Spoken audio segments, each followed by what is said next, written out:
grâce au Tout-Puissant qui nous a permis de jeûner ce mois béni de Ramadan. Et nous prions Allah subhanahu wa ta'ala qu'il nous permette véritablement d'en accomplir beaucoup d'autres avec l'ensemble du peuple sénégalais et que nos dévotions soient acceptées par le Seigneur. Et effectivement, comme à l'accoutumée, Serigne Moustapha Abdou Khadr, dans sa prêche, a mis le curseur aujourd'hui sur un thème d'actualité qui se pose avec beaucoup d'acuité.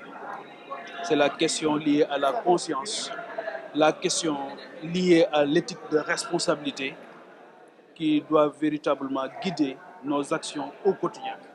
Et je pense qu'aujourd'hui, ce qu'il a rappelé à travers les versets du Coran, motivés par des versets du Coran, par la tradition prophétique et les enseignements du Cheikh Ahmadou Bamba Khadim Rassoul, c'est de ne jamais s'éloigner à cette posture essentielle, d'avoir toujours cette posture vis-à-vis de notre conscience, quelles que soient les circonstances, quelle que soit la station, quel que soit le lieu, quelle que soit aussi la mission qui nous est confiée, de toujours, comme dirait un grand monsieur, ma conscience reste mon tribunal. Et à partir de ce moment, cette pression que l'on s'applique soi-même, véritablement peut nous guider à respecter la dignité de l'individu, mais à être en phase aussi avec cette culture de la redevabilité, de la responsabilité. Et je pense que c'est ça qui a été aujourd'hui rappelé de fort belle manière. Et c'est heureux d'avoir participé à ce grand moment. Et je prie qu'Allah subhanahu wa ta'ala puisse, comme je l'ai dit, accepter nos dévotions, mais qu'Allah subhanahu wa ta'ala prête longue vie à nos chefs religieux et à l'ensemble véritablement des concitoyennes et des concitoyens. Oui, moi, ce qui m'intéresse énormément, bien sûr, il faut la paix dans les cœurs, véritablement. Comme disait Saint-Exupéry, quand normalement on doit regarder dans la même direction, quand on a les mêmes objectifs, on doit regarder dans la même direction. Et aujourd'hui, nous tous, il me semble, quelles que soient nos divergences de chapelle politique, nous œuvrons au quotidien pour le mieux-être des populations. Et c'est ça qui m'intéresse fondamentalement. Comment faire pour que le citoyen sénégalais, le travailleur sénégalais, le paysan sénégalais, l'enseignant sénégalais, le personnel soignant sénégalais puissent véritablement être non seulement à la hauteur des attentes, mais que obligation de résultat, obligation de moyens, que l'État aussi puisse véritablement assumer sa responsabilité. Et il n'y a que dans l'assumation de cette responsabilité, il n'y a que dans la prise en charge véritable des aspirations et des préoccupations des Sénégalais qu'on pourra véritablement atteindre cet objectif, cet idéal qui est l'unité nationale.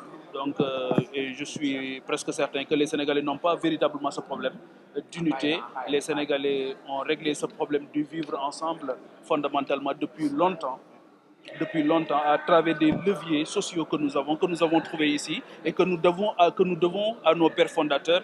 Donc le problème de l'unité ne se pose pas. Le problème fondamental qui se pose, c'est véritablement que les gouvernants, que les élus puissent comprendre, puissent savoir, puissent avoir cette sensibilité, cette empathie à l'endroit des populations qui ont fini par tout donner à celles et ceux véritablement qui sont aujourd'hui dépositaires d'un mandat. Une dernière question.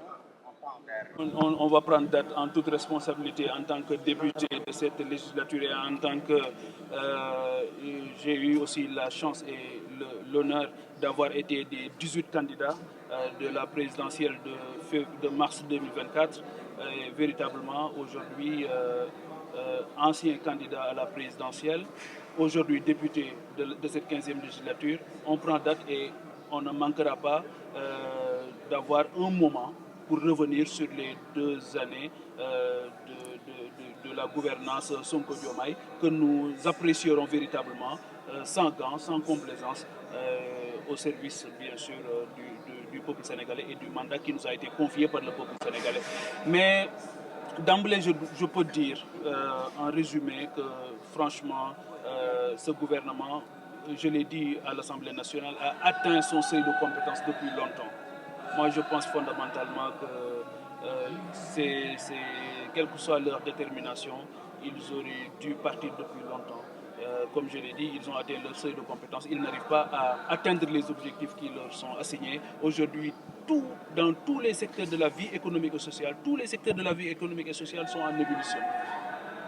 Tous, autant qu'ils sont. Le secteur de l'enseignement, le secteur de la santé, le secteur de l'agriculture, de l'élevage, tous autant qu'ils sont. Le BTP, le secteur privé qui se cherche, l'éducation.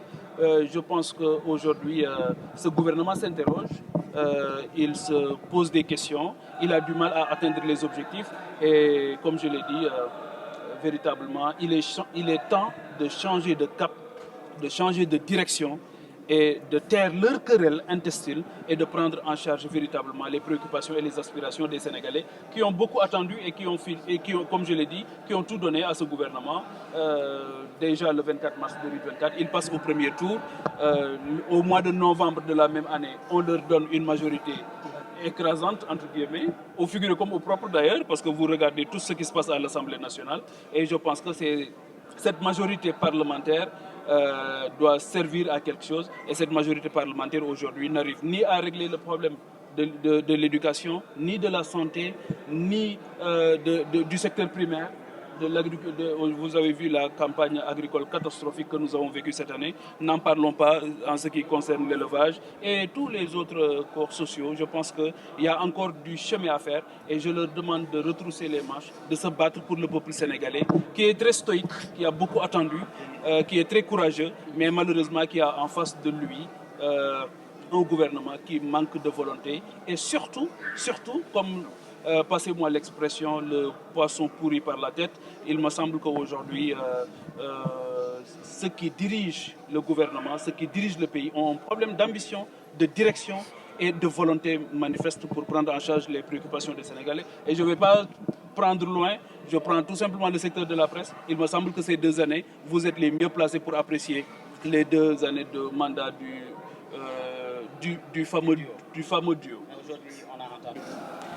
Moi, ce qui m'intéresse, c'est que le Sénégalais vive mieux, que les Sénégalais puissent vivre mieux. C'est ça qui m'intéresse fondamentalement. Si les gens ont des états d'âme à gérer, des humeurs, si les gens ont du mal à gérer leurs relations personnelles, nous, ce qui nous intéresse fondamentalement, aujourd'hui, c'est pourquoi ils ont été choisis, pourquoi ils ont été mis à la tête du pays. C'est ça le vrai débat. Mais le vrai débat, ce n'est pas les problèmes personnels qu'ils ont, crypto-personnels. Maintenant, s'ils sont incapables de gérer leurs relations d'amitié, comme ils sont incapables de faire revenir aujourd'hui nos 18 supporters qui sont incarcérés au Maroc, s'ils sont incapables de faire face à cette responsabilité, mais véritablement, ils n'ont qu'à rendre le tablier. Merci beaucoup.